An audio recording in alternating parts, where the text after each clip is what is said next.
bagaimana mencari informasi, kemudian menggali informasi tersebut, kemudian sebelum dia informasikan kepada publik, masyarakat umum, dan diterbitkan di medianya, dia harus mengecek apakah berita itu berita benar apa tidak, sehingga berita itu yang betul-betul berita yang layak dikonsumsi untuk masyarakat umum.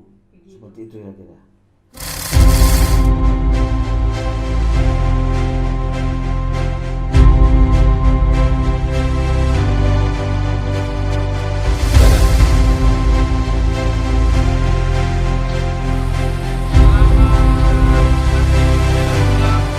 Kami dari Polres Probolinggo.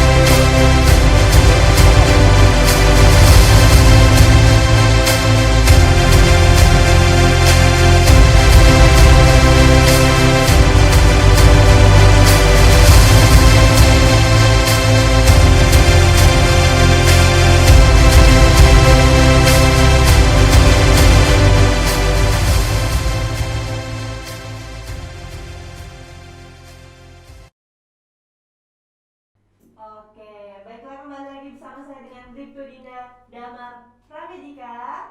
Dan saya hari ini ditemani oleh narasumber yaitu Pak Jonathan. Oke, silakan memperkenalkan dirinya Pak Jonathan biar lebih akrab Pak Jonathan. Baik, Assalamualaikum warahmatullahi wabarakatuh. Salam sejahtera bagi kita semua. Nama saya Jonathan Surbakti, sarjana sosial. Saat ini saya sebagai pemimpin redaksi sebuah media namanya sepertireal.com. Selain itu saya juga sebagai penasihat PWI Kabupaten Lokan Hilir dan Ketua Serikat Media Siber Kabupaten Lokan Hilir.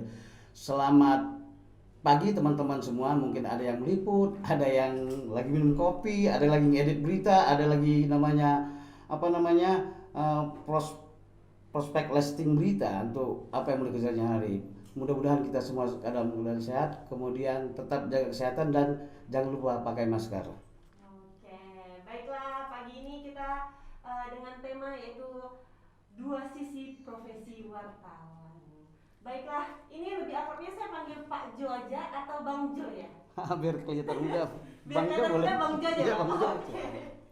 Oke lah, baiklah hari ini kita bersama Bang Jo. Kita akan mengupas dengan tema sesuai dengan tema yaitu dua sisi profesi wartawan ya Bang Jo ya. Oke Bang Jo.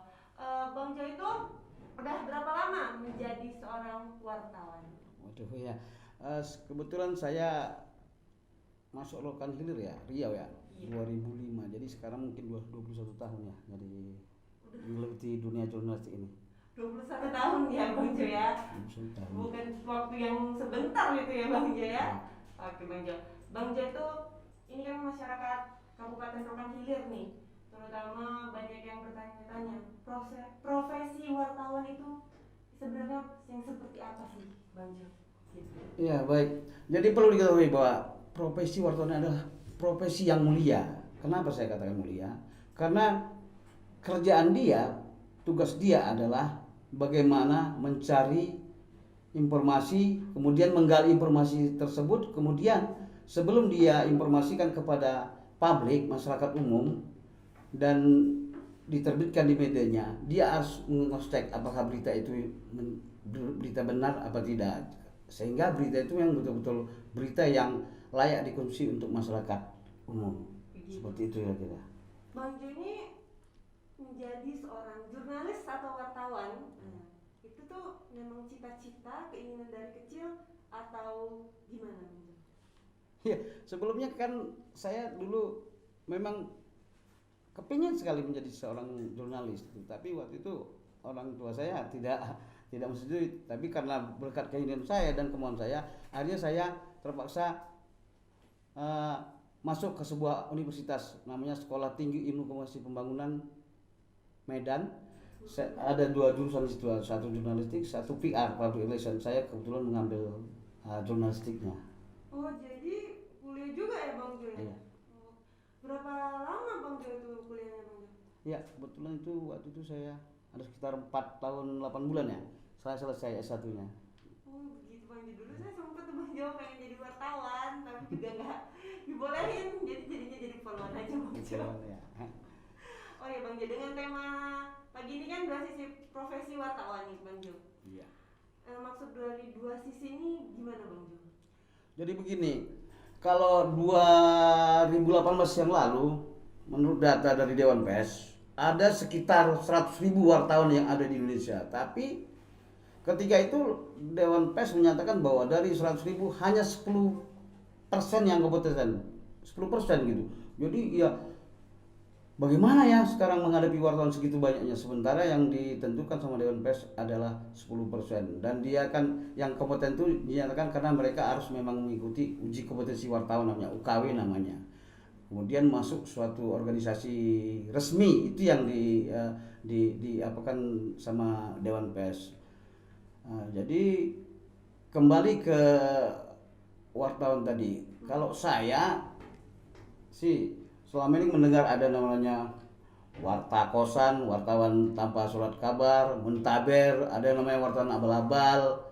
Nah, itu diklasifikasikan sama yang terimage di masyarakat. Tapi kalau saya tidak sependapat juga, seperti itu hanya, kalau menurut saya itu bukan abal-abal, tapi apa namanya, mereka, kalau saya definisikannya ada dua mungkin ya, ada wartawan profesional dan tidak profesional. Jadi kalau yang abal-abal tadi mungkin saya bilang belum profesional, tapi harus mereka menggiatkan lagi dan bagaimana supaya menjadi seorang wartawan yang profesional, seperti itu.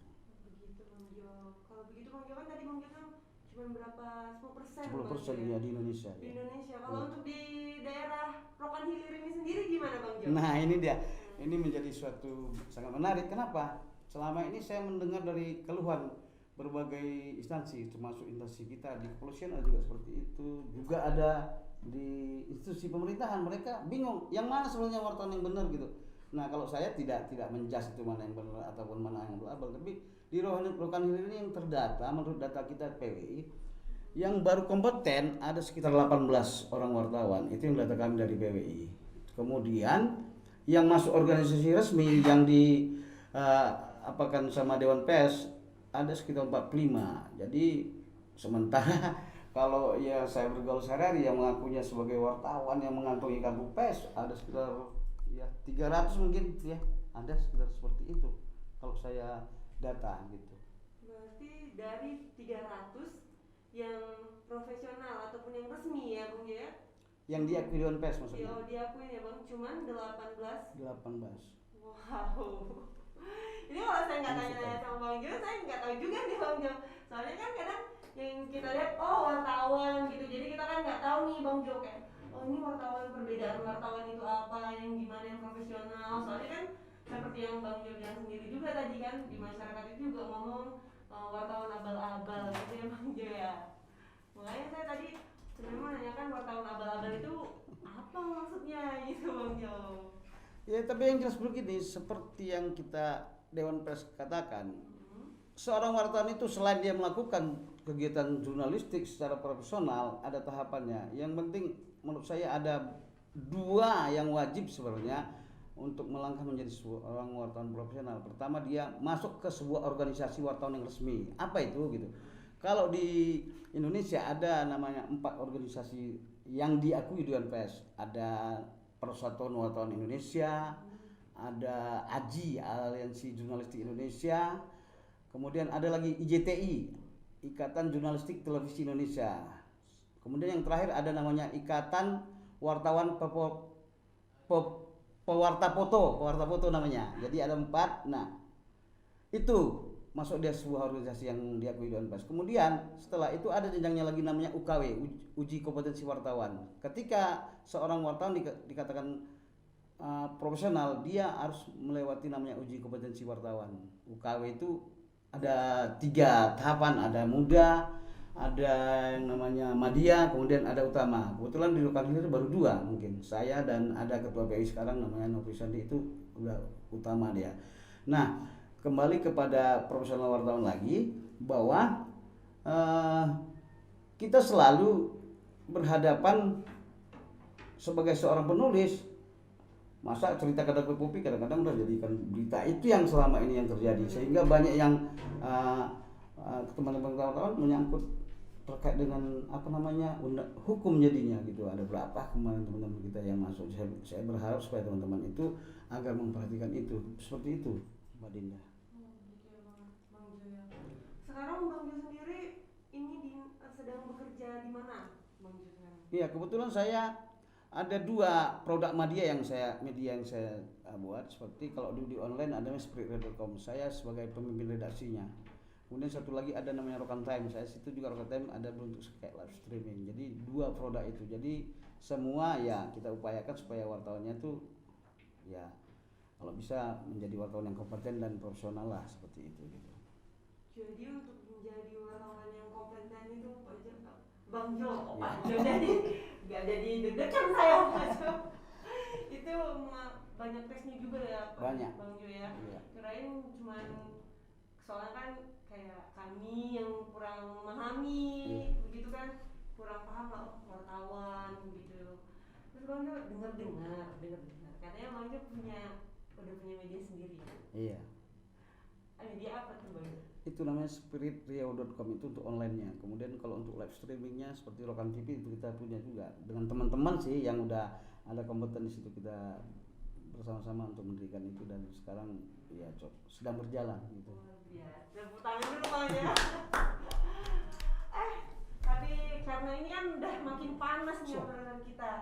Jadi kita skip dulu. Kita akan menyaksikan iklan sesaat.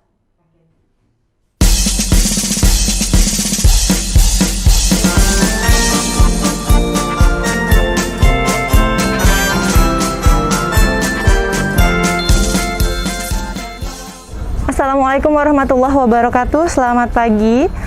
Pada hari ini 1 September 2021 dalam rangka Hari Jadi Polisi Wanita yang ke-73, Polwan Polres Rokan Hilir melaksanakan kegiatan vaksinasi Ladies Day di Klinik Bayangkara Polres Rokan Hilir, dan alhamdulillah untuk animo masyarakat terutama kaum wanita sendiri di wilayah Polres Rokan Hilir sangat antusias. Sekitar ada 160 wanita yang ingin melaksanakan vaksinasi di sini.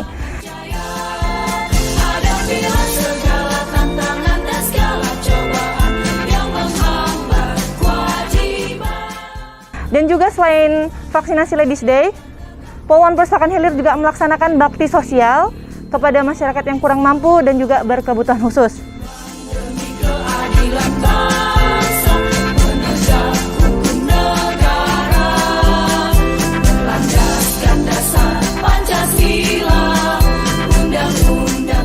Bu, ini kami dari Polwan Polres Rokan Hilir ada memberikan sedikit bantuan di hari ulang tahun Polwan yang ke-73 Ibu.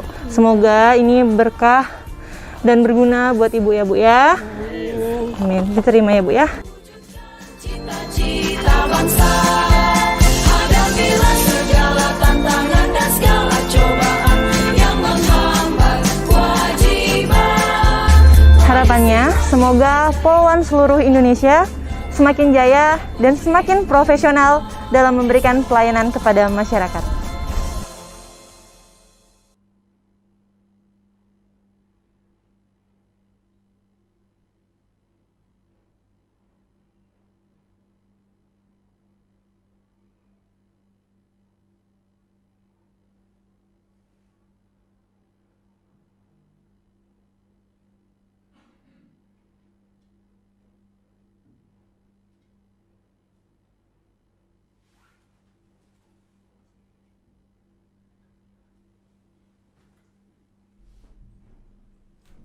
Oke, kembali lagi bersama kami di sini dengan saya Putri Dinda dan Bang Jonathan. Oke, kita menyambung cerita yang tadi Bang Jo. Saya mau bertanya nih Bang Jo. Kan Bang Jo udah 25 tahun ya? 21. Oh, 21 ya, 21 tahun nih sebagai wartawan ya. Pasti banyak kan suka dukanya. Suka duka yang udah dialami selama 21 tahun itu apa aja? Iya. Kalau cerita saya dukanya dulu ya. Iya, dukanya Kalau boleh, dukanya Bang itu Jo. banyak banget ya. Ketika saya menempatkan diri di Rokan Hill ini 2005, saya sering mendapat ancaman. Bahkan saya dulu ada memberitakan sebuah saya disekap di hotel, kemudian mau dibunuh, diapain gitu. Syukur waktu itu saya memang kerjasama dengan Polres, artinya Polsek setempat. Setelah saya diancam diintimidasi di hotel, akhirnya saya bisa lepas dan saya masukkan ke jalur hukum, saya melapor dan mudah-mudahan waktu itu selesai dan pelakunya 2 orang itu langsung dipecat itu. Waktu itu BRI, karena saya tuh BRI itu waktu kepentingan masyarakat yang saya bela. Kenapa? Waktu itu ada sebuah BRI itu sapamnya itu melakukan pungli gitu. Jadi karcis antri itu mereka jadikan duit, termasuk korbannya aparat pemerintah juga, pegawai-pegawai itu.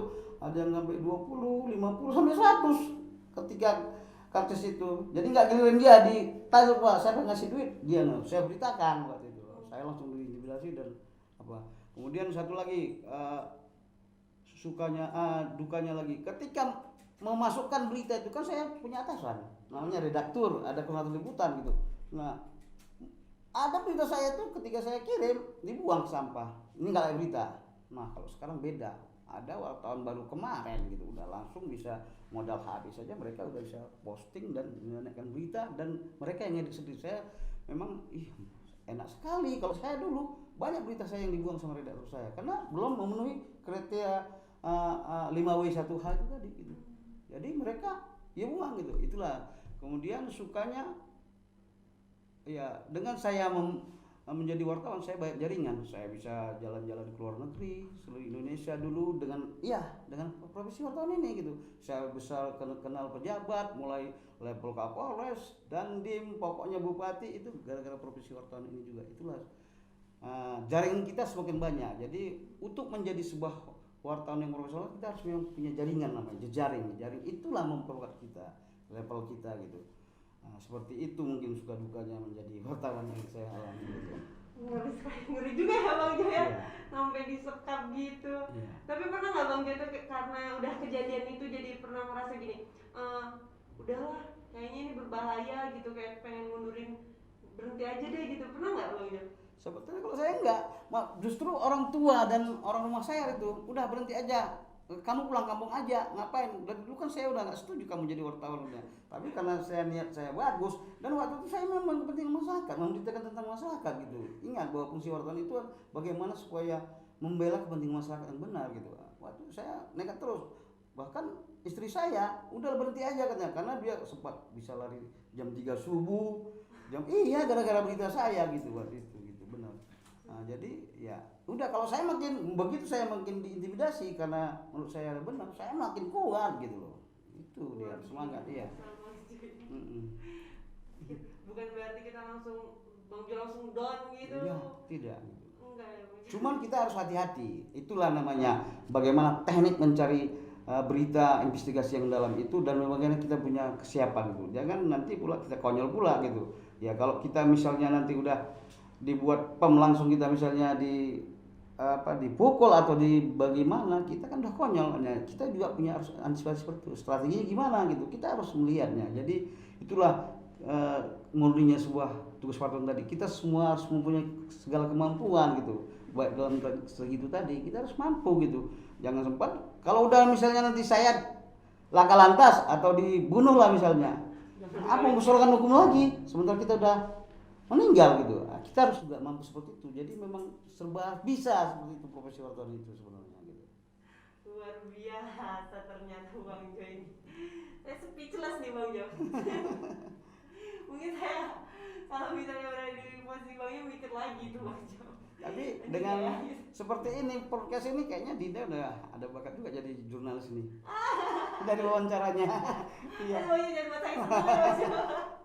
Aduh, bisa daftar nggak di Bang Jo tempat Bang Jo kayak gini? Bang Jo berarti sekarang Bang Jo kan udah punya media sendiri nih ya. Benar.